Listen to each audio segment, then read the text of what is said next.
if you look on page 495, look at some of the things that were coming down the pipe here. Electronics. I remember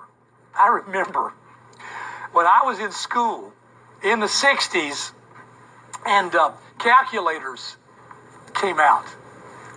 I didn't know the word. First time I heard the word calculator, I didn't know what it was. It was a brand new term.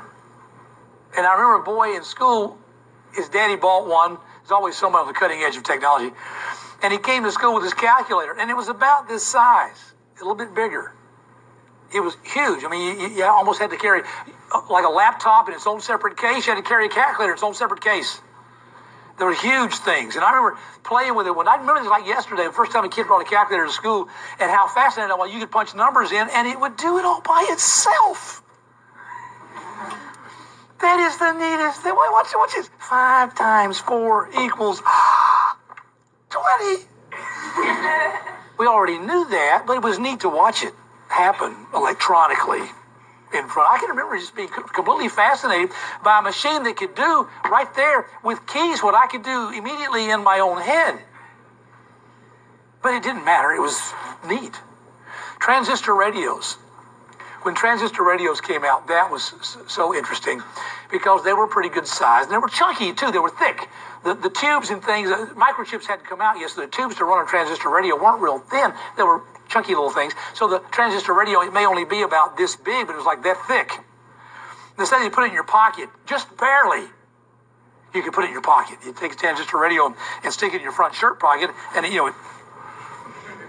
kind of walked off to the side the rest of the day. They were big, huge, chunky. What a neat thing. You could actually take a radio with you anywhere. Take a look at the picture you have on page 495. Now, back in the dining room area of the house, behind the lady in the kitchen, that's a credenza. It's a serving table. But radios were about that size.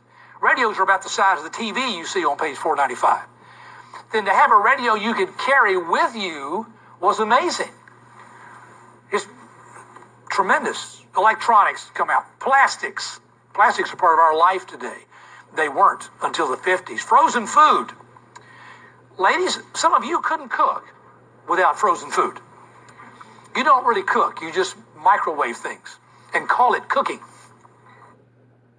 Frozen foods were an amazing thing. Frozen foods came out during the war, and people were trying to find some way to process food and keep it stored to get it to our troops. It really didn't work too well as far as a military application.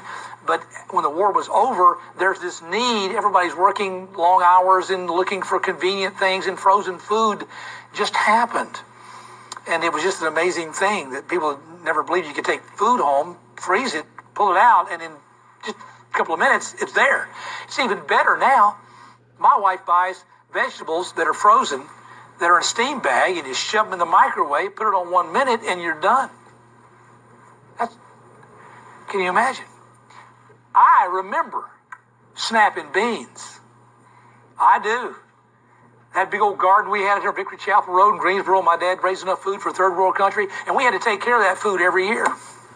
And he would bring in these great big baskets of, we picked them, very big baskets of green beans and just drop them in the kitchen with a note. When you come home from school, snap the beans. That was fun. And we'd all sit around, my sister, my brother, and I, we'd pick up a bean and snap off the ends and break them off in little chunks about that big. Snap, snap, snap. Grab another one, snap, snap, snap. Grab another one, snap, snap, snap. Hours. It's just a different life. If you had a potato, you pulled it out of the ground and you washed it. And then you cooked it. Did you know potatoes come out of the ground? They do. They do. Frozen foods have just completely changed the way we think about eating today completely. Jet aircraft, they were bad during World War II, but jet aircraft for commercial applications didn't really become popular until the 50s. Look at our population. Here I am. I'm here today. I'm in this stat. Between, if you see, 1950 and 1960, our population increased by 30 million. I'm one of the 30 million. There's not very many of us left, but we're still here. 30 million people in 10 years is a lot. Automatic washers. Oh, wait a minute. What did you do before? Well, you had a tub with a wringer attached to it, and you put your clothes in, and some of the better ones had an agitator, and the agitator came out the side here, and you turn this crank, and it rolled the clothes over in different directions in the tub, just like a washing machine does today. And you added some soap to it, and when you were done, you took that and stuck it in the roller, and you rolled the clothes through the roller to squeeze the excess water out, and you went and hung it on the line. We didn't have a dryer when I was a kid.